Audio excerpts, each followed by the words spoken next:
Buenas noches a todos. Les saluda Angie Inga, asesora comercial del Instituto para la Calidad de la Pontificia Universidad Católica del Perú.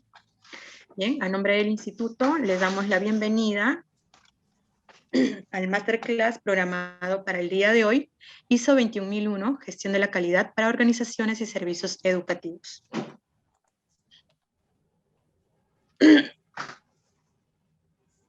A continuación, una breve reseña histórica sobre nuestra institución. El Instituto para la Calidad es una unidad de la Pontificia Universidad Católica del Perú dedicada a la formación continua, capacitación in-house y consultoría. Nuestra propuesta permite integrar temas de procesos de calidad, calidad, proyectos, desarrollo organizacional y temas afines. Trabajamos con modalidades presenciales y online, promoviendo el aprendizaje autónomo y la construcción cooperativa del conocimiento.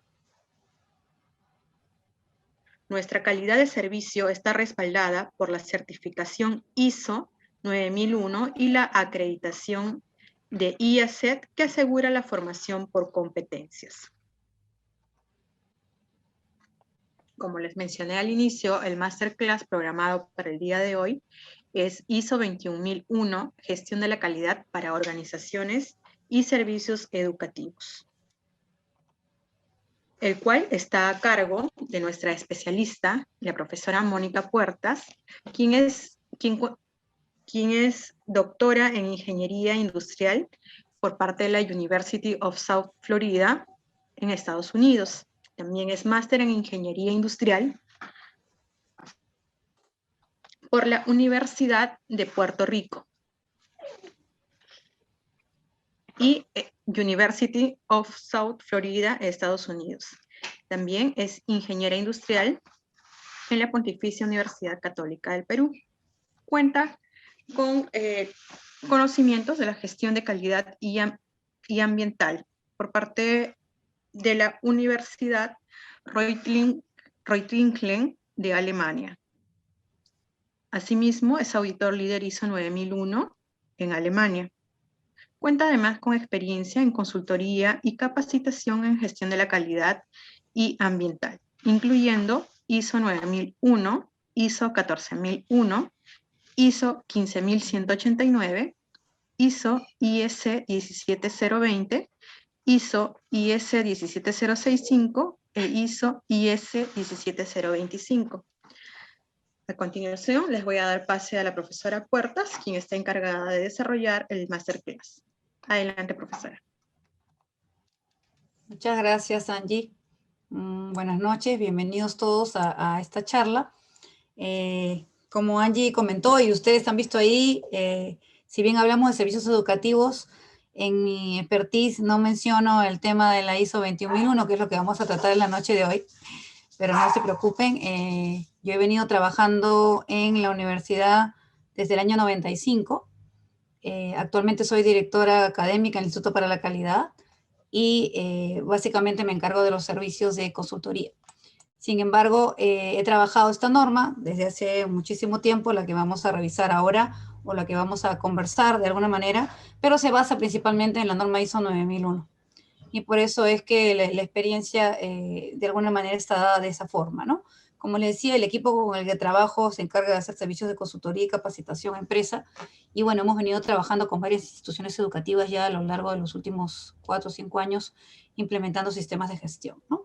Pero el Masterclass no solo está orientado a la norma como tal, sino al poder de alguna manera comprender cómo la calidad se enmarca en la educación, ¿no? Todos hemos escuchado muchas veces que la calidad como tal es parte básica o una necesidad relacionada con la educación. Y por eso les he puesto muy rápidamente acá lo que es una definición de calidad, ¿no? Si ustedes ven ahí, esa es la definición básica de las normas. La norma ISO 9000, 2015 define calidad como el grado, ¿verdad? En el que un conjunto de características inherentes a un objeto, que puede ser un producto, un servicio, un proceso, una persona o una organización, cumple con los requisitos, ¿sí? Entonces el grado uno lo puede ver como algo pobre, algo bueno, algo excelente. Nosotros cuando hablamos en educación, hablamos siempre de la excelencia educativa, de la calidad educativa, y de alguna manera ese término de calidad está siempre relacionado con la educación, ¿correcto? Pero igual, ¿pero qué cosa es la educación? Para de alguna manera entrelazar el tema de la educación con la calidad, pues fíjense, ¿no? Para el caso de UNESCO dice, la educación es un derecho humano para todos, ¿correcto? A lo largo de toda la vida, y el acceso a la instrucción debe ir acompañado de calidad. Eso lo dice la UNESCO, no lo digo yo. Su labor abarca el desarrollo educativo, el del preescolar, a la educación superior e incluso más allá, ¿correcto? Y justamente es que estos modelos de gestión que vamos a revisar ahora no solo están asociados a la educación desde, como dice el preescolar, sino incluso hasta la formación continua, es decir, el desarrollo o la capacitación de las personas una vez que terminaron su carrera profesional o su carrera técnica. Entonces, eso también lo involucra. Y como ustedes ven ahí, también la educación pues transforma vidas, ¿no? Transforma vidas y ocupa el centro mismo de la misión de la UNESCO, básicamente que consiste pues en consolidar la paz, erradicar la pobreza e impulsar el desarrollo sostenible, ¿no? Educando a las personas es como nosotros podemos desarrollar competencias y con esas competencias las personas pueden lograr algo positivo, ¿no? En la comunidad, en la sociedad. Básicamente, si ustedes se dan cuenta, pues todos los países que han desarrollado de alguna manera es gracias a la educación. Y es a la educación por la que tenemos que darle ese potencial importante, ¿no? Entonces, pero una educación, como vemos ahí, viene de la mano de la calidad, ¿correcto? Entonces no podemos olvidarnos de la calidad jamás en la educación. Si no, no tenemos el éxito o no logramos los objetivos educacionales que nosotros queremos. Pero algo importante que me gustaría poner acá énfasis antes de empezar o antes de hablar de los modelos de calidad o de gestión de calidad en instituciones educativas, es que quede claro que cuando uno habla de calidad, los modelos que vemos son modelos de gestión, ¿sí? Son modelos de gestión de calidad.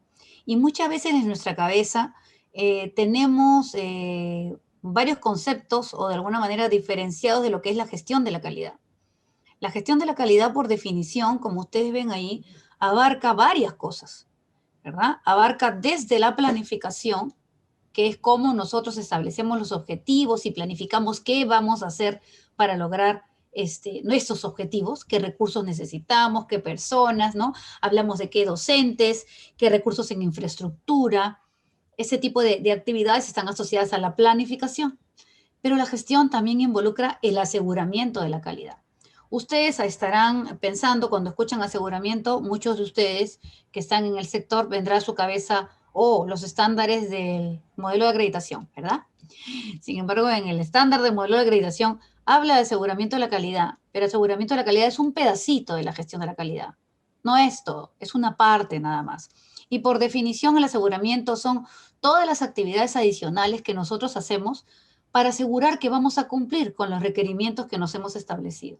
Entonces, el aseguramiento es todo aquello que me va a dar confianza en que voy a hacer las cosas bien, de manera sencilla. ¿Sí? Pero es una parte de la gestión, no es todo. Igual, otro aspecto más de la gestión es el control de calidad. Muchas veces nos enfocamos muchísimo al control. ¿Qué significa controlar? Es únicamente el poder decir, ok, debo cumplir con determinadas características y yo solo evalúo que las cumplo o no las cumplo. Eso es controlar, el verificar el cumplimiento de algo.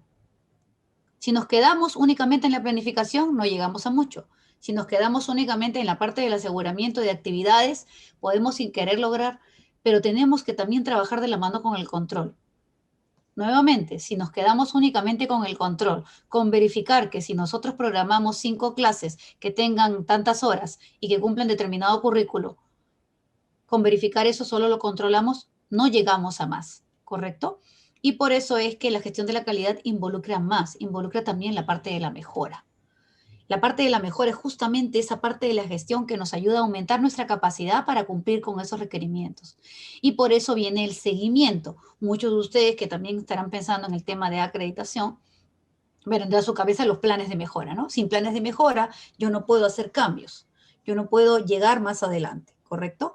Entonces, es importante que cuando hablamos de gestión en cualquier modelo y cuando hablamos de calidad, ¿verdad? Incluso en educación, que es lo que vamos a ver en este momento, tengamos en mente esos conceptos, ¿no? Va desde la planificación, el aseguramiento, las actividades de control y las actividades de mejora.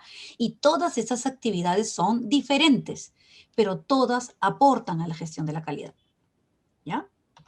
Ok, ahora vamos a centrarnos en la gestión de calidad, específicamente pues en las instituciones educativas, ¿correcto?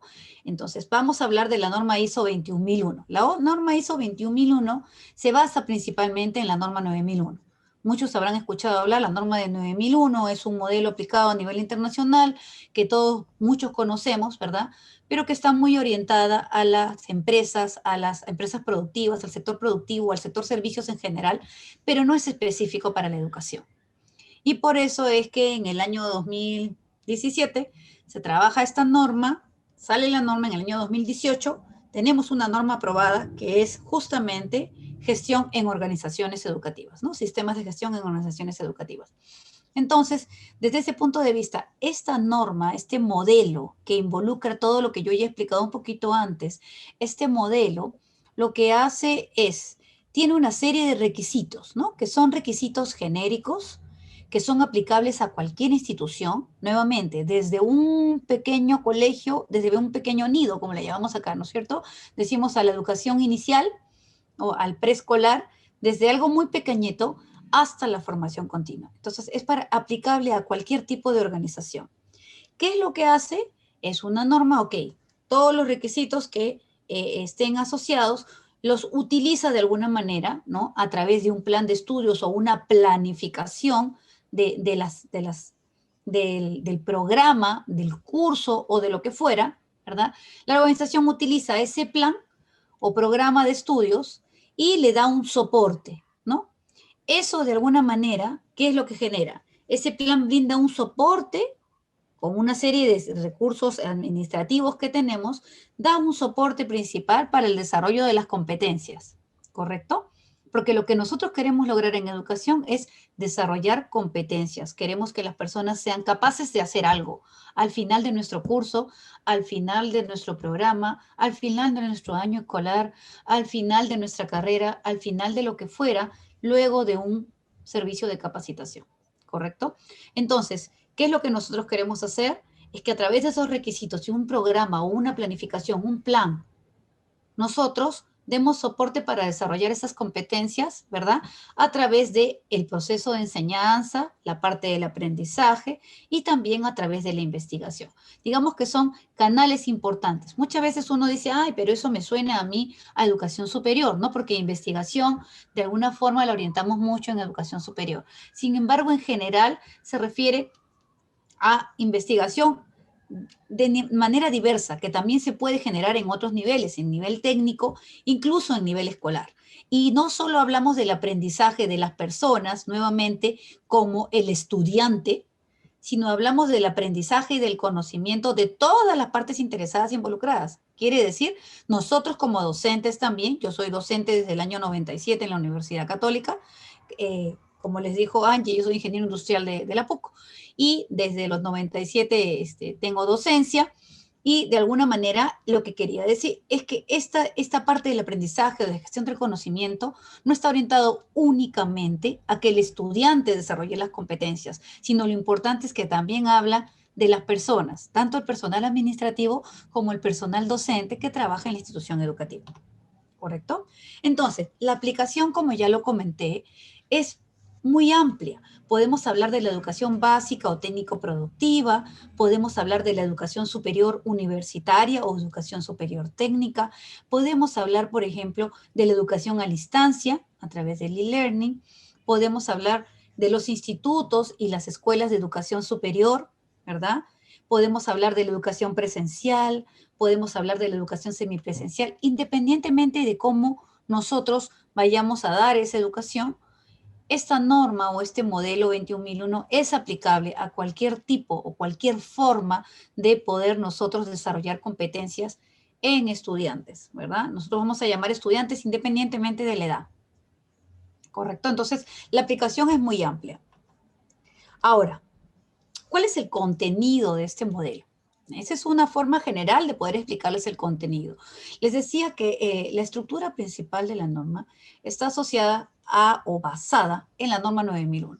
Mantiene la misma estructura, ¿verdad? Y los mismos 8 capítulos. Lo único que ha hecho es, de alguna manera, traducir algunas partes al lenguaje que utilizamos en educación. Sin embargo, si ustedes leen la norma, van a ver que existen todavía muchísimos aspectos relacionados con la producción y que no necesariamente tienen un carácter de alguna manera orientado a la parte educativa, pero sí es importante que tiene la misma base, ¿correcto? Además de tener esa base y esa estructura que les estoy comentando, la norma tiene algo importante, tiene la inclusión de otros requisitos, ¿verdad? Cuando hablo de otros requisitos, se refiere a otros requisitos que estén relacionados a otros beneficiarios de los servicios educativos. ¿Qué significan otros beneficiarios? Cuando nosotros hacemos una capacitación, ya sea en educación básica o en educación superior, existen varios beneficiarios, no solo es el estudiante. Cuando nosotros hacemos capacitación en educación básica, ¿verdad? ¿Quiénes se benefician de esos niños que están recibiendo determinada capacitación y están siendo formados? ¿Quiénes se benefician? Se beneficia la sociedad, se beneficia la familia, se benefician las instituciones de educación superior que van a recibir a esos niños o a esos jóvenes, ¿correcto?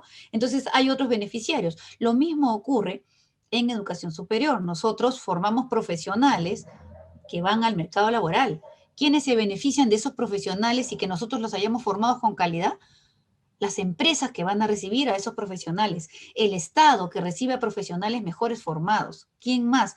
La misma comunidad, porque a través de esa participación activa con una educación de calidad que realmente desarrolló competencias, pues va a hacer que la comunidad se beneficie, ¿correcto? Entonces, esta norma tiene requisitos asociados justamente también a los otros beneficiarios, no solo al estudiante, ¿correcto? Además, nos habla de los requisitos para necesidades especiales de educación. Y cuando hablamos de requisitos de necesidades especiales, por favor, no piensen únicamente en discapacidad. No se refiere únicamente a discapacidad la norma. Se refiere a las cosas que están por debajo y por encima del nivel que de alguna manera deberíamos esperar de nuestros estudiantes, ¿correcto? Y para necesidades especiales podemos hablar, por ejemplo, de niños que tienen padres en este momento.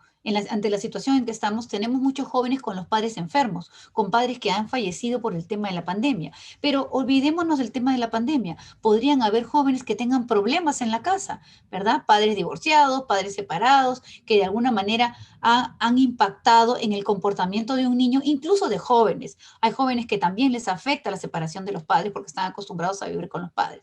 O, por ejemplo, los muchachos que vienen de beca 18, no sé si ustedes tienen algunos de ustedes conocen o participan en instituciones educativas que tienen chicos de beca 18.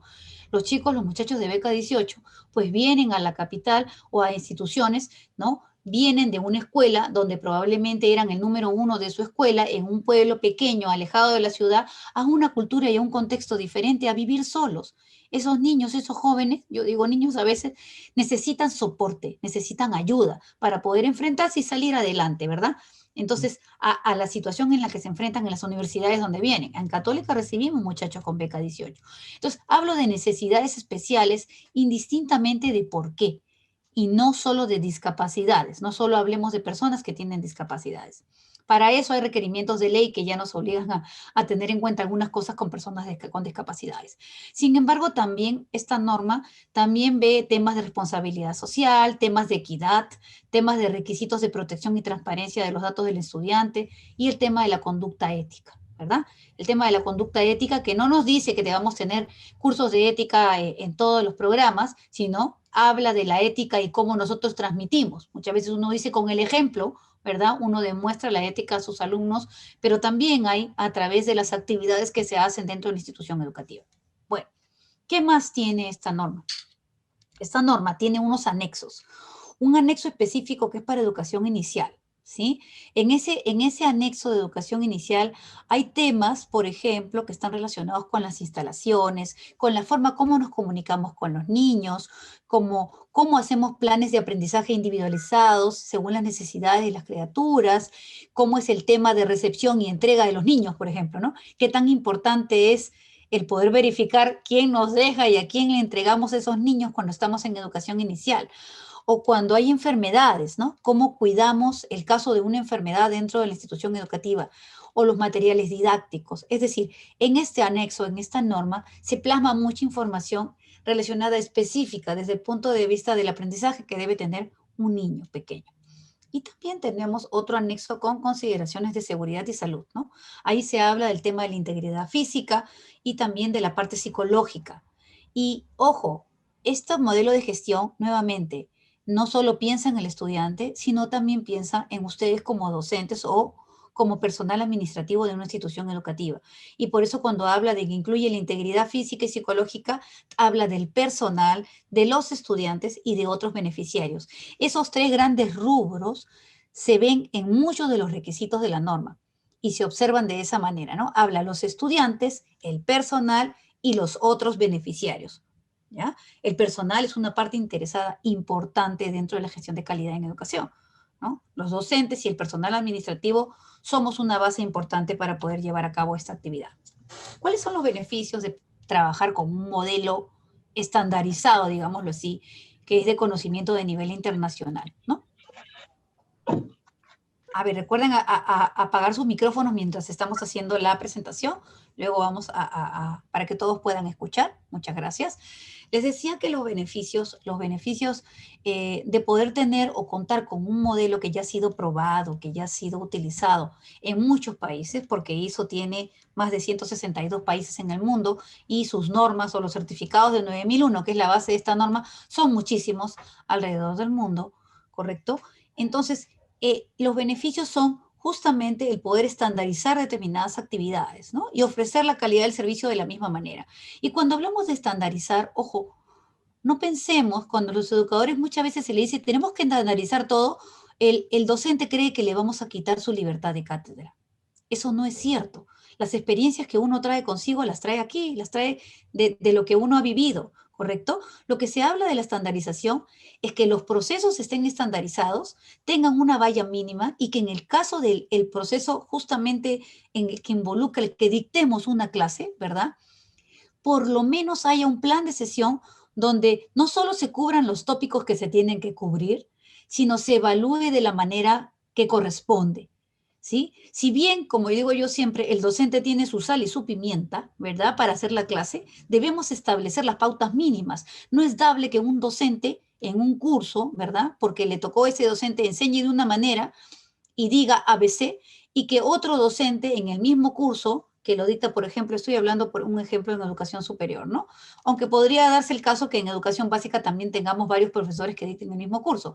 Entonces, no es dable, ¿no? Que el docente haga el ABC y que el otro docente con el otro grupo, porque le tocó a otro docente, haga en lugar del ABC, haga A, D y F, ¿verdad? Y que la forma de evaluación inclusive hasta sea diferente, que se da a veces en educación superior. ¿Verdad? Se da a veces en educación superior. Cuando tenemos en universidades cursos que los llevan, que los dictan de repente 5 docentes, no en todas las universidades se estandariza la forma de evaluación. A veces el docente pone la forma de evaluación como quiere, lo cual no es correcto, ¿se dan cuenta? Es importante que desde el punto de vista de la institución educativa, ese tipo de cosas de cómo vamos a evaluar, qué tipos de ejemplos se deben dar para que los alumnos desarrollen las competencias, a eso se refiere la estandarización desde el punto de vista de la cátedra. Y desde el punto de vista de los procesos en general, lo que se quiere es que se hagan las cosas de la misma manera, que si un alumno se queja, el proceso de atención de queja sea el mismo y tenga la misma oportunidad que si otro alumno se queja el siguiente año o el siguiente semestre, o el siguiente, ¿verdad? En la siguiente semana inclusive. Entonces, a eso se refiere la estandarización. El tema de mejora continua, obviamente porque todos los modelos de gestión tienen como requisito la mejora continua. El tema de satisfacción, pues todos los modelos están orientados a la satisfacción de los clientes y en este caso hablamos de los estudiantes, no del cliente, hablamos de nuestros estudiantes y los otros beneficiarios. Y por último, otro beneficio importante de los modelos de gestión en general y también de esta norma, de este modelo 21001, es que los resultados, ¿verdad?, están siempre en mente y nosotros nos orientamos a lograr nuestros resultados y a tomar nuestras decisiones basadas en información y no solo en la percepción del director, en la percepción del docente, en la percepción del administrador, sino en la información que tenemos. Yo siempre digo, no es lo mismo decir, todos los docentes de ingeniería llegan tarde, a decir, la mayoría de docentes de ingeniería llega tarde, a decir, ¿verdad? En el semestre académico 2019, porque en 2019 todavía teníamos que hacer presencial, 2019 los docentes de ingeniería industrial llegaron tarde o registraron tarde su asistencia. ¿Se dan cuenta?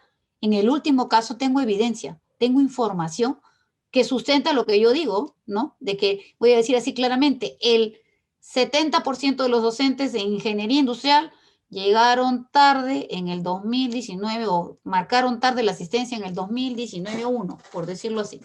Entonces tengo evidencia que sustenta lo que digo de que llegan tarde. ¿Por qué? Porque la mayoría, pero ¿por cuántos? Entonces, nuestra información debería tener un sustento, ¿sí? Ese sustento nos va a llevar a tomar mejores decisiones y por eso es que es importante que pensemos en esa información, ¿correcto? ¿Qué más? ¿Qué otros beneficios están asociados? Bueno, el acceso a la educación. Como ya decía, acá hay un tema de equidad. Entonces, el acceso a la educación para estudiantes con diferentes necesidades está plasmado en muchos de los requisitos de esta norma. En varios se habla de lo que ya les mencioné, ¿no? De qué hacemos para el caso de alumnos que tienen necesidades especiales de educación, cómo entrenamos a nuestros docentes para que lo atiendan, cómo vemos el tema de nuestra infraestructura, cómo velamos en educación superior, por ejemplo, en buscarle oportunidades de trabajo. O sea, así como tenemos bolsas de trabajo para los alumnos que no tienen ningún problema, pues también para todos en general, todos deberían tener el mismo acceso. Luego tenemos el incremento de esa capacidad para responder a demandas de diferentes grupos de interés, ¿no? Al pensar en los otros beneficiarios, al pensar en qué quiere el mercado, qué quieren las universidades, ¿verdad? De los alumnos que salen de mi escuela.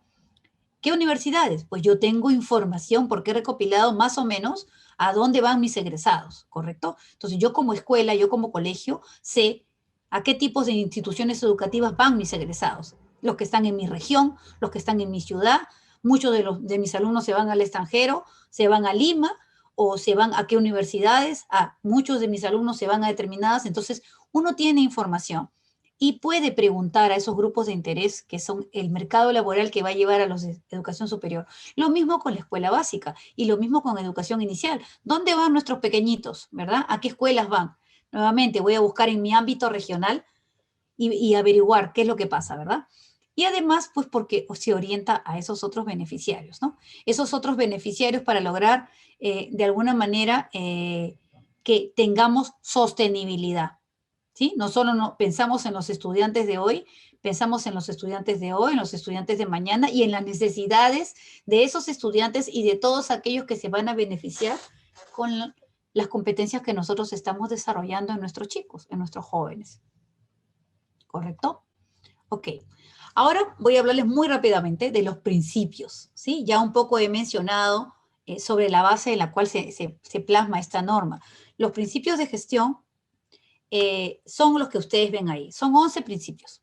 De estos 11 principios, 7 me parece, son los primeros, ¿verdad? Son los principios básicos que habían en ISO 9001, ¿sí? Es decir, primero el liderazgo visionario. El liderazgo como tal es un principio de todos los modelos de gestión, porque sin líderes no logramos hacer nada, ¿verdad? Si no tenemos alguien que dirija este proyecto, ¿verdad? No funciona. Si no tenemos a alguien que diga, ok, nosotros queremos lograr esto y estos son los objetivos, no funciona, y que tenga la autoridad de alguna manera que maneje el grupo, ¿correcto? Entonces, en ese caso, eso es uno de los aspectos importantes. Luego tenemos el enfoque de los estudiantes y otros beneficiarios que ya lo comenté. Ese enfoque está asociado a poder pensar cuáles son las necesidades de todos ellos y cómo las podemos cubrir. De allí tenemos el enfoque por procesos o el enfoque de procesos. La idea es que los procesos, cuando uno mira la institución educativa no como unidades, ¿no? O no como funciones, sino lo mira como un proceso, es más fácil que fluyan las cosas. Los procesos se pueden gestionar de manera más eficiente. Porque ahí claramente, cuando pensamos en el proceso, ahí vemos cuáles son las entradas y las salidas y nos queda muy claro que la salida de un proceso es la entrada del siguiente. Entonces, si el que es responsable del proceso A no sabe qué necesita el proceso B, que es el que sigue, ni cómo lo necesita, ni en qué plazo lo necesita, no lo va a hacer bien. Solo le interesa cumplir con el requerimiento, cumplir con algo. Pero si no sabe ese detalle, no lo va a hacer bien. Y el proceso se va a retrasar probablemente, ¿verdad? El flujo se va a retrasar. Entonces, a eso se refiere el enfoque de procesos. En cuanto a las personas, es importante que las personas estemos comprometidas. Todos sabemos que si las personas no tienen compromiso, por más que en el papel nosotros pongamos cosas, las personas pueden engañar. Si no están comprometidas, nosotros podemos tener controles de N cosas. Por ejemplo, visitas en aulas. Ay, sí, tengo un control. Se hace visitas en aulas todos los meses en esta institución. Y miren, acá está el control. Pero si realmente la persona no lo hace y lo único que hace es marcar y poner un check que hizo la visita y que está todo ok, pero realmente no se hace, eso no nos ayuda en nada. El pensar que en las visitas en aula todo está perfecto cuando realmente no lo es. Por eso el compromiso del personal es importante. En el papel pueden haber muchas cosas, pero las cosas que se gestionan bien se van a dar a través del compromiso de las personas por hacer bien las cosas. Otro es el de decisiones basadas en evidencia, que ya los comenté como un beneficio también, ¿verdad? El que nosotros tengamos información básica para poder tomar decisiones. Otro es el tema de la mejora. El principio de mejora es básico en la gestión, es decir, el que nosotros podamos identificar problemas, podamos analizar causas y podamos tomar acciones para eliminar esas causas de tal manera de que esos problemas se solucionen y vayamos mejorando, ¿correcto? A eso se refiere el principio de mejora. Luego tenemos el principio de gestión de las relaciones. ¿Qué significa gestión de las relaciones? Nosotros, dentro de la institución educativa, no podemos trabajar o no podemos accionar sin contar con varios actores, ¿verdad? O varias partes interesadas. ¿Quiénes son? Los padres, hablamos de los estudiantes, hablamos del Estado, hablamos de los ministerios, ¿no? Del Ministerio de Educación, hablamos de la SUNEDU, hablamos del CINEACE, si estamos hablando de la acreditación, hablamos de las empresas que nos proveen servicios de, por ejemplo, de limpieza o servicios relacionados con la seguridad, etcétera. Entonces, tenemos que ver cómo administramos o cómo gestionamos esas relaciones, ¿correcto? Y los cuatro últimos son, de alguna manera, lo que os he mencionado, ¿no? El principio de responsabilidad social, que es cómo nosotros, de alguna manera, somos socialmente responsables con la comunidad, con nuestra sociedad. La parte de la accesibilidad y equidad, la norma se basa en cómo nosotros tratamos de dar acceso a todos los estudiantes, aún así tengan necesidades. El tema de la conducta ética, que ya lo mencioné, y el tema de la seguridad y protección de datos. Nosotros en la institución educativa manejamos mucha información que es de los padres. Entonces, mucho cuidado. Manejamos mucha información que es de los alumnos. También mucho cuidado. Hay requisitos específicos donde dicen que protejamos esa información, ¿sí? Sobre todo en las instituciones educativas, como les decía, manejamos información muy delicada de las familias, ¿no? Tenemos la información económica de las familias, por ejemplo, y que hay que mantener con confidencialidad. ¿Ok? Okay. Vamos a pasar a ver de gran manera los aspectos que cubre la norma. ¿Ok? Entonces, la norma tiene, como todos los modelos de gestión, sigue el ciclo de mejora continua, ¿no? El ciclo de EDEM, mi círculo de EDEM, mi ciclo de mejora continua, el que es de planificar o planear, hacer, verificar y actuar. ¿Sí? La norma está orientada y todas las normas están orientadas a eso. Entonces, los puntos que ustedes ven ahí, que se ven en esta presentación, son de alguna manera los capítulos de la norma que están relacionados con estos aspectos, ¿sí? Y los vamos a ver o los voy a comentar de alguna forma rápida con respecto a cuáles están relacionados con qué. Sin embargo, comenzamos con el capítulo 4. Las normas todas, las normas, los modelos, recién comienzan los requisitos en el capítulo 4. Los 3 primeros capítulos son de vocabulario, de normas generales o de referencias previas, pero siempre a partir del 4º capítulo comienzan los requisitos. Entonces, en el 4º capítulo lo que tenemos nosotros es, hablamos de las necesidades y expectativas de las partes interesadas, los estudiantes y otros beneficiarios, cómo vemos esas partes interesadas, cómo nosotros reconocemos claramente los requisitos de esos estudiantes y otros beneficiarios, y cuál es el alcance del sistema de gestión. Cuando hablamos del alcance del sistema de gestión, es importante pensar de que esta norma está hecha para que se implemente en toda la institución. Sin embargo, ustedes me podrían decir, uy, pero cuando leo la norma voy a ver que son muchísimos requisitos. Los organismos que certifican estas normas permiten que nosotros podamos definir un alcance, por ejemplo, de esta manera. Decir, vamos a trabajar únicamente en el pregrado, ¿sí? Y no vamos a trabajar todavía en el posgrado. Es decir, vamos a aplicar toda la norma en pregrado. o vamos a aplicar toda la norma en nuestra educación primaria, ¿no? Y más adelante vamos a ver cómo abarcamos la educación secundaria. O vamos a aplicar, los organismos de certificación están permitiendo, por ejemplo, aplicar la norma en un programa académico en una institución de educación superior, ¿no? Es decir, en una facultad específica, nada más, o en un programa inclusive, ¿ya? Entonces, el alcance lo definen con los organismos que certifican estas normas, ¿correcto? Entonces, eso es en cuanto al contexto. Esos son los capítulos que evalúa el contexto. Luego tenemos la parte de liderazgo. La parte de liderazgo, ahí lo que se ve es el tema de las estrategias, el tema del compromiso, y nos habla de que los líderes deben demostrar su compromiso. La norma nos pone pautas de cómo el líder demuestra su compromiso. Por ejemplo, dando los recursos, por ejemplo, estableciendo los roles, por ejemplo, definiendo las políticas, definiendo los objetivos, ¿no? Nos da una serie de pautas. Por ejemplo, haciéndose responsable de que el sistema funcione bien, sea eficaz, como dice la norma. Son actividades puntuales que la norma misma nos menciona y nos dice cómo ese líder debe cumplir o de alguna manera demostrar ese liderazgo y ese compromiso, ¿no? Definiendo claramente los roles, las responsabilidades, es una forma de liderar, ¿correcto? Entonces, eso es un poco el contenido de esta parte de liderazgo. En cuanto a la parte de la planificación, en la parte de la planificación, la norma tiene 3 aspectos relevantes que les estoy comentando allí en este pequeño slide, ¿verdad? Primero, comienza con algo muy importante que es el tema de los riesgos y las oportunidades. Todos los modelos de gestión hoy en día, absolutamente todos, han incorporado en ellos una actividad preventiva, ¿verdad? Que es, ¿qué cosa? Analizar, identificar, analizar, evaluar y tratar los riesgos. ¿Qué cosas son los riesgos? Son efectos de la incertidumbre, de cosas que pueden ocurrir. Y les ha llamado riesgos a esas cosas negativas y les ha llamado oportunidades de alguna manera a esas cosas positivas. Entonces lo que dice la norma es, desde que usted planifique, debe evaluar cuáles son los riesgos de no cumplir con sus objetivos, ¿verdad? Y cuando hablo de no cumplir con sus objetivos, no solo me refiero a los objetivos educacionales de la institución, me refiero a los objetivos en todo el ámbito. Es decir, podrían haber riesgos asociados a no cumplir con mi proceso de matrícula, con los objetivos de mi proceso de matrícula, o riesgos asociados a no cumplir con los objetivos de enseñanza-aprendizaje, a no lograr mis perfiles de egreso. Esos riesgos, de alguna manera, ¿verdad? Los tengo que identificar y tengo que tratarlos. Eso es lo que la norma les va a pedir. Y también dice, no se olvide que las oportunidades también son importantes. Es decir, pueden haber factores que lleven a oportunidades de mejora y usted las puede identificar desde la planificación. ¿Correcto?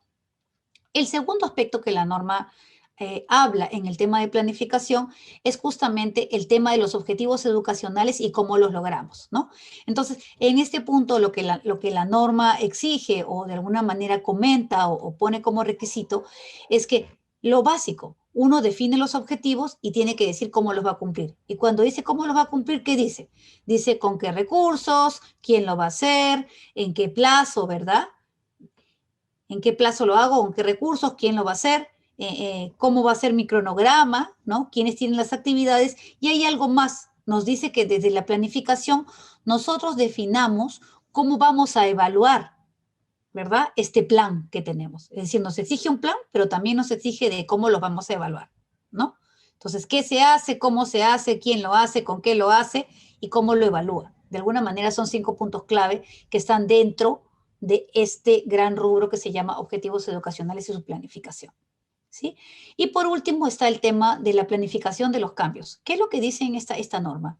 Que cuando nosotros planificamos un cambio en nuestra institución educativa, el sistema educativo no se ve afectado. ¿Qué tipo de cambios estamos hablando? Cuando hay un cambio de director, ahora hay un cambio político, las instituciones educativas tenemos que ver qué hacemos, ¿verdad? También estar pensando en esos cambios. Cuando, por ejemplo, vamos a cambiar a la plana docente, eso es un cambio. Cuando voy a crear una nueva carrera, tengo que ver los efectos de esa nueva carrera que voy a crear en educación superior. Cuando en la escuela voy a crear una nueva infraestructura, voy a hacer una nueva infraestructura o voy a crear un sistema informático diferente.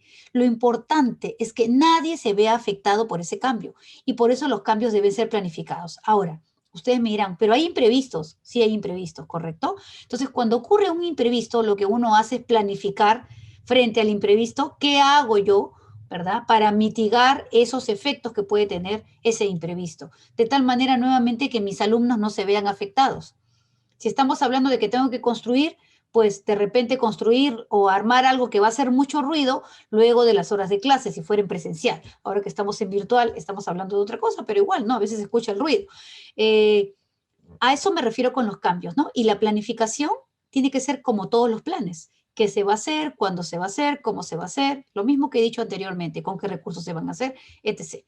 Los evaluadores, cuando evalúan esta norma, preguntan, a ver, ¿cómo se ha planificado? ¿Y qué demuestra uno como evidencia? La presentación, el cronograma del plan, las actividades, si ha habido capacitaciones, reuniones, las actas de reunión, etc. Todo eso es lo que de alguna manera evidencia el cumplimiento de esta planificación de los cambios. Ok, pasamos a ver al punto 7. El punto 7 es el punto donde se trabajan los temas de soporte. En el capítulo 7 se ve todo el soporte administrativo de alguna manera que se da para el proceso grande que es de enseñanza-aprendizaje, ¿no? O el gran proceso de formación integral, veámoslo así, ¿correcto? Entonces, en el tema de soporte, la norma nos habla de los recursos. Nos dice, ok, piensa en tus recursos de capacidad, en tus recursos de personal, en tus recursos de infraestructura, ¿no? En ese tema, en los recursos que tú necesitas para poder operar como institución educativa. Otro aspecto que mide es el tema de la competencia. Nos habla que definamos la competencia de las personas que trabajan con nosotros, sea administrativo o sea académico, ¿correcto? Y que nosotros hagamos o tratemos de trabajar desarrollando las competencias de nuestro personal. Luego nos habla del tema de conciencia. Y ustedes dirán, ¿qué cosa es el tema de conciencia? La norma exige de que quien dirige la institución educativa se asegure de que el personal ha tomado conciencia de la importancia de su trabajo. Es decir, de que haciendo su proceso bien, los objetivos se van a cumplir, ¿verdad? Entonces, de alguna manera tenemos que hacer algo para que el personal tome conciencia que el sistema de gestión es importante, que su trabajo es importante, que lo que ellos hacen es importante, así sea la limpieza, así sea la supervisión, así sea el deporte o así sea lo que fuera en la actividad educativa que nos compete o en la actividad administrativa que nos compete. Pero es tomar conciencia de que nosotros, en el ámbito en el que estamos, de alguna manera aportamos de alguna manera a ese gran proceso de formación integral. Luego tenemos el tema de comunicación. El tema de comunicación es básico. Acá la norma le da un montón de peso, ¿verdad? Habla de planes de comunicación, de estructura de comunicación, de qué cosa debemos comunicar. Acá lo importante es cuando se comunica algo, es quién lo comunica, qué se comunica, cuándo se comunica, cómo se comunica, ¿no? Con qué medio. No es lo mismo cuando me dirijo al estudiante que cómo me dirijo, hablando del mismo aspecto, a los padres. La forma es diferente. Cómo me dirijo a los directores, cómo me dirijo, ¿verdad?, a las empresas, cómo me dirijo al ministerio.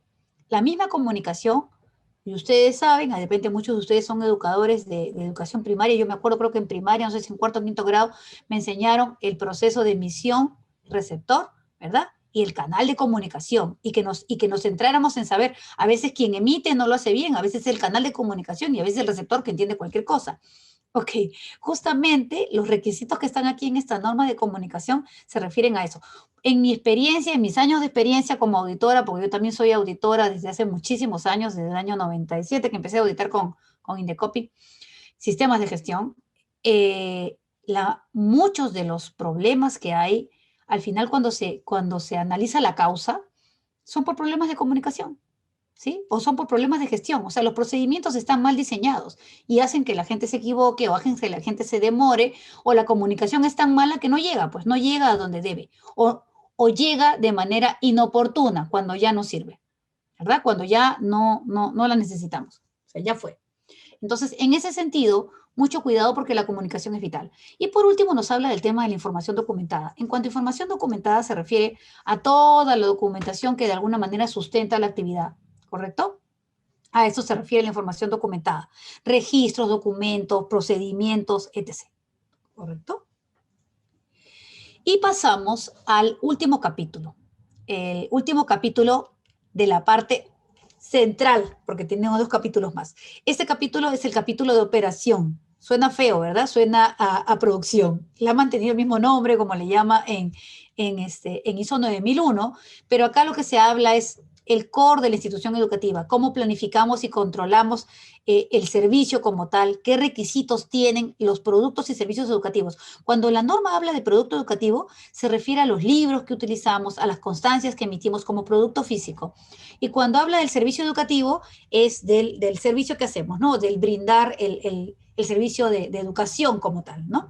Entonces, tiene puntos importantes relacionados con el diseño. Por ejemplo, en el tema del diseño nos habla claramente cuáles son los requisitos de entrada para hacer un diseño, ¿verdad? Cómo verificamos el diseño, cómo validamos ese diseño, cuáles son las salidas del diseño, qué hacemos para un lanzamiento. Cuando habla de liberación, por ejemplo, en ese punto que dice liberación de productos y servicios, lo que la norma nos plasma son requisitos importantes para tener en cuenta antes de lanzar una nueva carrera, antes de cambiar la forma educativa, antes de cambiar la forma de evaluación completamente en el colegio, por ejemplo, o cosas de ese estilo. ¿Cómo liberar significa cómo autorizo a que de ahora en adelante se haga, ¿no? Entonces, ese capítulo es bien amplio. Y en ese capítulo sí se habla de procesos de matrícula, de procesos de admisión y de cosas de ese estilo que están asociadas a básicamente la institución educativa. ¿Ya? Los requisitos que están asociados en el capítulo 8 son básicamente de la formación integral, ¿correcto? Entonces, así es como se establece los requerimientos de este modelo. Pero, sin embargo, tenemos dos capítulos más que son importantes fuera del core, digámoslo así, de la institución educativa, que es la evaluación del desempeño. ¿Sí? La evaluación del desempeño, aquí en este capítulo, que es la parte de la verificación como tal, como ustedes ven ahí en el esquema, lo que nosotros queremos hacer es monitorear y analizar y evaluar cómo nos va, ¿correcto? Es decir, ¿qué tan bien estamos? Ahí hablamos de indicadores, ahí hablamos de actividades de seguimiento, ahí hablamos de las visitas en aula, ahí hablamos del seguimiento a los planes o a los cronogramas que nosotros tengamos, ¿verdad? Y cómo monitoreamos nuestros procesos.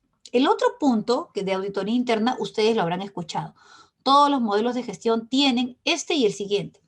Las auditorías internas son procesos de evaluación que estamos obligados a hacer si queremos implementar un modelo de gestión. Tienen un proceso que sigue la norma 19.011 y es idéntico a lo que se hace en otras auditorías. Se evalúa el sistema de gestión. Y el último punto de revisión por la dirección es un punto que también lo tienen todos los modelos de gestión, donde lo que se hace es pedirle a la alta dirección, es decir, a los top de la institución educativa, sea el director de nivel, sea la asamblea, sean los rectores, dependiendo, cada institución tiene su propio nombre, quienes tienen la potestad de decidir y de dar los recursos.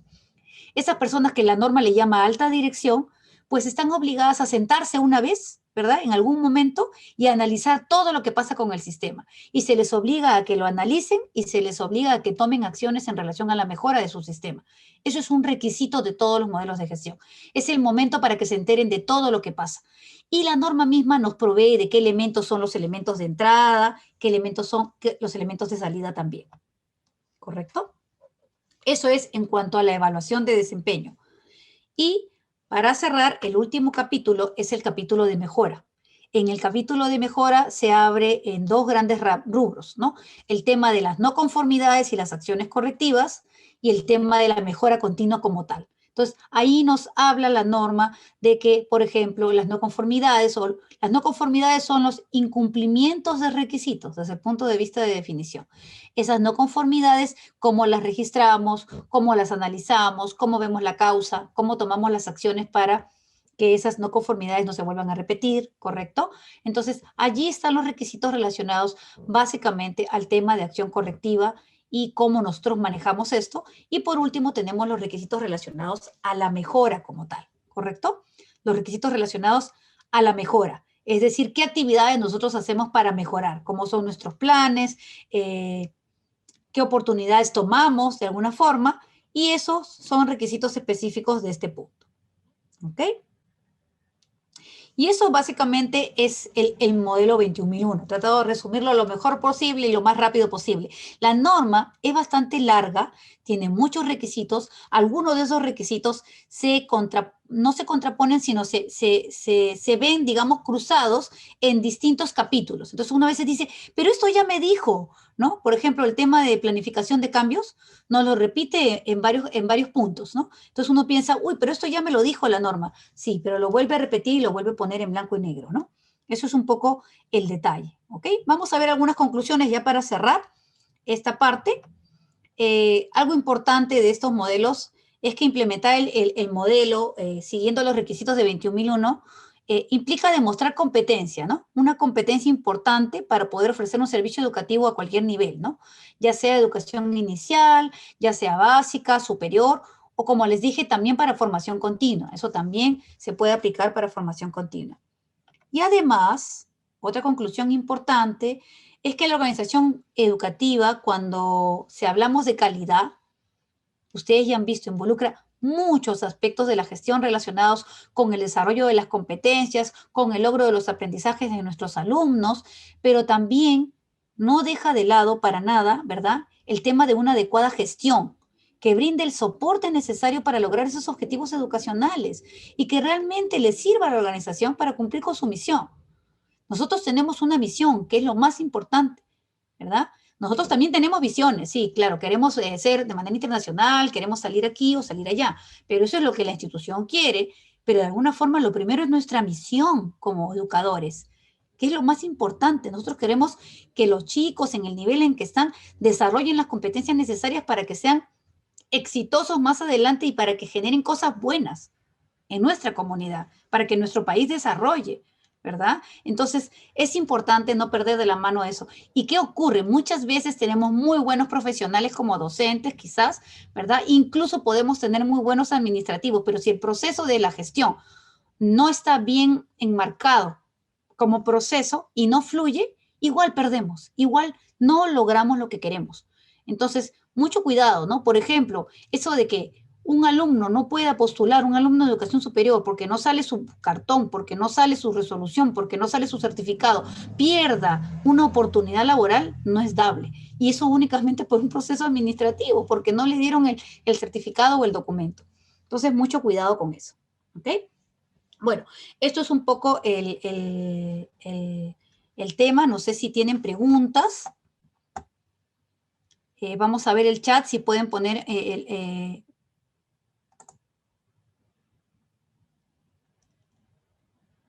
en el chat si es que han hecho preguntas. A ver, voy a ir viendo las preguntas del chat. Correcto, déjenme ver un poquito por acá para ver si es que... Profesora Puertas, Sí, sí, justo teníamos una pregunta al inicio ya, que ok. era, A ver, dímela. el Edward Vallejos consultaba por qué no es correcto evaluar diferente. ¿Por qué no es correcto evaluar diferente? Sí, ¿por qué no es correcto evaluar diferente? Si se encuentra, si me escucha Edward Vallejos, puede activar su micrófono de repente. Quizás, si quiere a ver, la pregunta, ¿no? el señor Vallejo, sí, si desea lo puede explicar, pero... Sí, A sí, ver, aquí sí, estoy. le Buenas escucho, noches. adelante, buenas noches. Lo bueno que en educación superior antiguamente tú podías, por ejemplo, un profesor antiguo, ¿no? Entraba, dictaba la cátedra y el examen al final. Ahora, por ejemplo, había profesores de que no hacían nada, te daban los libros y te pedían al final del ciclo, o sea, al final del semestre un ensayo.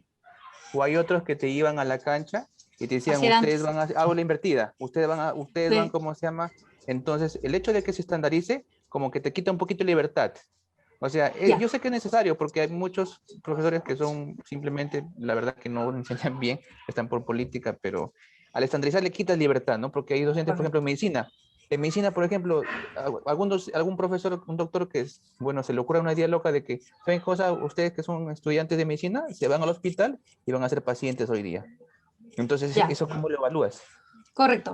Está bien. Yo entiendo tu preocupación, ¿no? A ver, lo que estamos diciendo es que esta estandarización o plan de sesión, como decía, de actividades mínimas, sea lo mínimo necesario e indispensable para desarrollar las competencias que se han establecido en el plan de estudios, ¿correcto? Entonces, si no ponemos ese mínimo necesario, no nos aseguramos que realmente se desarrollen las competencias. Ahora, es responsabilidad de la institución educativa y no del docente, ¿verdad?, de pensar en cómo, de alguna manera, se logra eso. Entonces, para eso, obviamente, los docentes participamos. Se organizan comités con los docentes del mismo curso y en conjunto, que es lo que se debería hacer, se plasma ese plan de estudio, ¿verdad? Se plasma, perdón, ese plan de sesión, ¿no? Ese plan de sesión de alguna manera. Que hayan cosas adicionales que se puedan poner, sí se podrían poner, pero lo que quiero decir es que el mínimo necesario tiene que ser igual. Entonces, insisto, no es dable, como dices tú, que un profesor diga, haga la clase invertida, otros hagan de otra manera, otros no hagan nada y luego toman un examen y lean ustedes. Eso no es dable. Y la única manera es poniendo las pautas mínimas de lo que se tiene que hacer, lo mínimo que se tiene que revisar, lo mínimo que se tiene y la forma de evaluar. Si en esa forma de evaluar nosotros estamos evaluando por competencias, deberíamos tener claro qué actividad desarrolla las competencias. Yo estoy totalmente segura que todas las actividades prácticas son las que mejor desarrollan competencias. Sin embargo, eso lo tiene que ver el equipo de docentes a la hora de armar ese plan. Y ese plan de sesión debería ser pues del grupo de docentes para el curso específico. La institución educativa, desde el punto de vista del modelo de gestión, es responsabilidad de la institución educativa asegurarse que de alguna manera se haga eso. En ningún lado de la norma dice estandarice y haga esto de manera idéntica. No, los requisitos no son así. Estamos diciendo que el principio sobre el cual se basa la norma es que esa estandarización lleve a que las cosas se hagan de manera más uniforme y que se cumplan con lo mínimo necesario. ¿Ya? No quiero decir, obviamente, yo no voy a dictar la clase igual que lo dicta mi compañero que dicta el mismo curso. Como les digo, tenemos otro background, pero siquiera los componentes mínimos que se tienen que revisar y las formas mínimas sí deberían estar. O sea, si sabemos que viendo un video, ¿verdad? Los niños van a aprender mucho más que si yo les hago leer algo, pues todos los niños deberían tener la misma oportunidad de ver los videos. Y no solo el niño que está en el curso o el joven que está en el curso del profesor X. ¿Se dan cuenta? Y la institución educativa debería ser la responsable de organizar de alguna manera esa actividad de tal forma de que todos se beneficien de la misma manera. Yo entiendo que podríamos tener, como les decía, la sal y la pimienta la pone cada docente con los ejemplos. De repente tenemos otros ejemplos prácticos o pequeños talleres adicionales que podamos hacer. Pero lo mínimo necesario para lograr las competencias deberían estar establecidas desde un comienzo para que todos los estudiantes se beneficien por lo menos de la misma manera y logren las competencias mínimas o los aprendizajes que deberían para ese curso, para ese programa, para ese año escolar, para lo que fuera, en el nivel en el que nosotros estemos trabajando. No sé si quedó claro. Por eso dije, no es que le quitamos la libertad de cátedra total, no. Lo que se espera hacer es que se logre el mínimo necesario para las competencias que supuestamente hemos dicho que el alumno va a desarrollar, ¿correcto? Va a desarrollar en ese curso, en todo esto, ¿no? ¿Sí? Acá veo en el chat, estaba viendo Angie. Sí, no, de nada.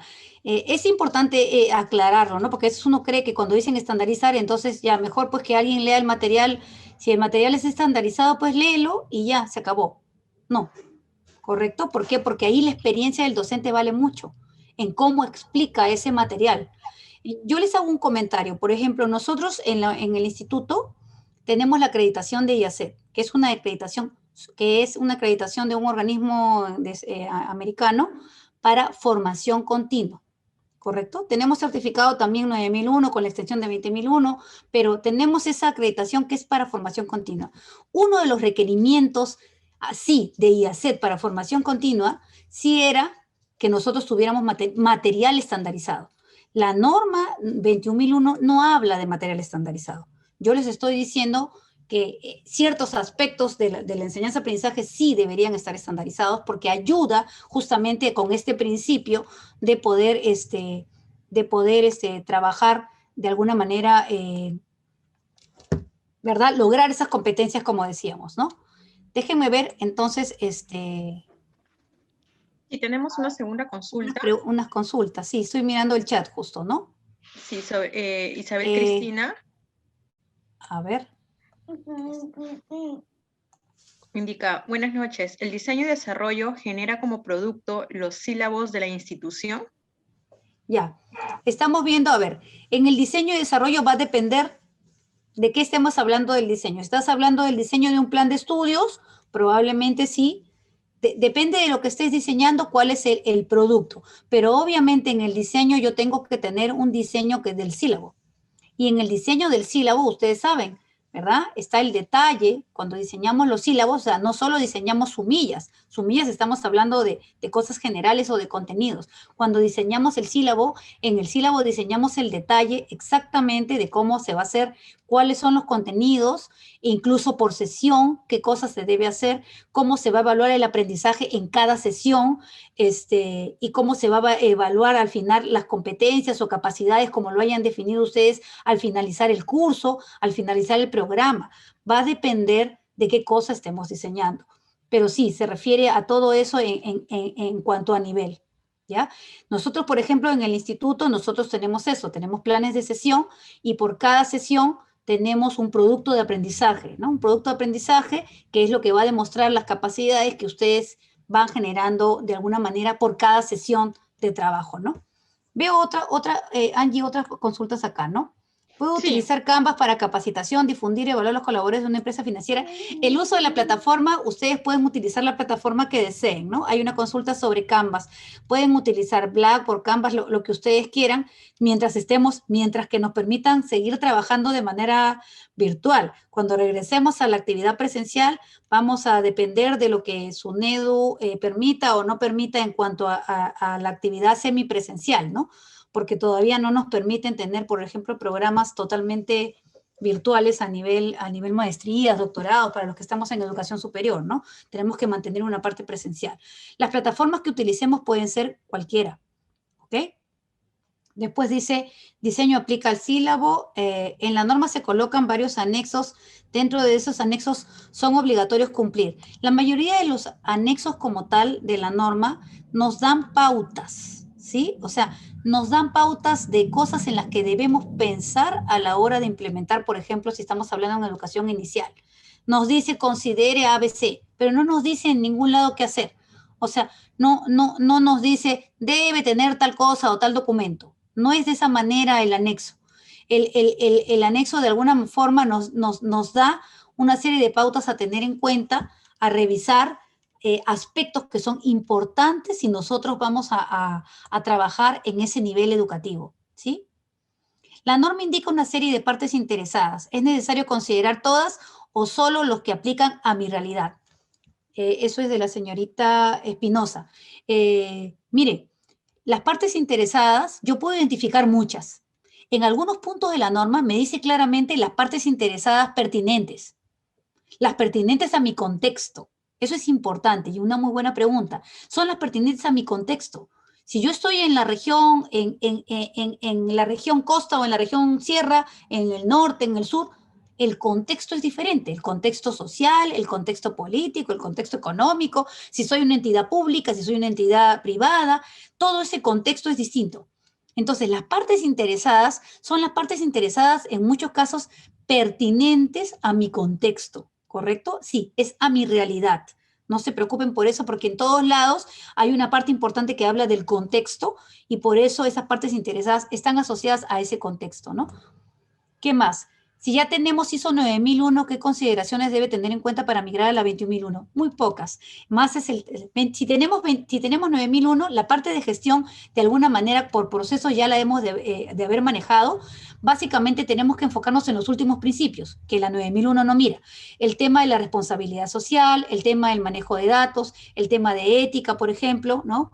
Y el tema de las necesidades especiales de educación. Por ejemplo, esos son los puntos fundamentales que tenemos que enfocarnos y ojo que si tenemos 9001 no necesariamente hemos mirado bien los procesos académicos, ¿verdad? Ni hemos puesto énfasis en toda esta parte de los objetivos educacionales. De repente sí lo hemos hecho, pero de repente no. Entonces, como la norma 9001 no tiene ese tipo de detalles, puede ser que ustedes tengan un sistema donde no está completamente orientado a ver el tema de cumplimientos de objetivos educacionales. Entonces, si no es así, voy a tener que, de alguna manera, verlo.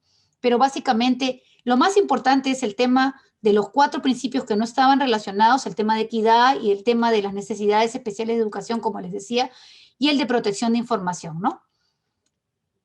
¿Cómo podemos entender la enseñanza de calidad en donde las condiciones interfieren directamente? Ejemplo, colegios en zonas rurales. Correcto. Allí yo entiendo muy bien. Allí la norma nos habla de nuestro contexto y de nuestras medidas y nuestras posibilidades. Entonces, una escuela que no tiene muchos recursos porque se encuentra en una zona rural también podría implementar dentro de su contexto, dentro de su medida, incluso certificar. Lo que va a poner es probablemente obtener planes de mejora. Ahora, nuevamente, si la escuela no tiene las condiciones mínimas, o sea, por más que sea, no, que sea rural, no significa que no tenga las condiciones mínimas.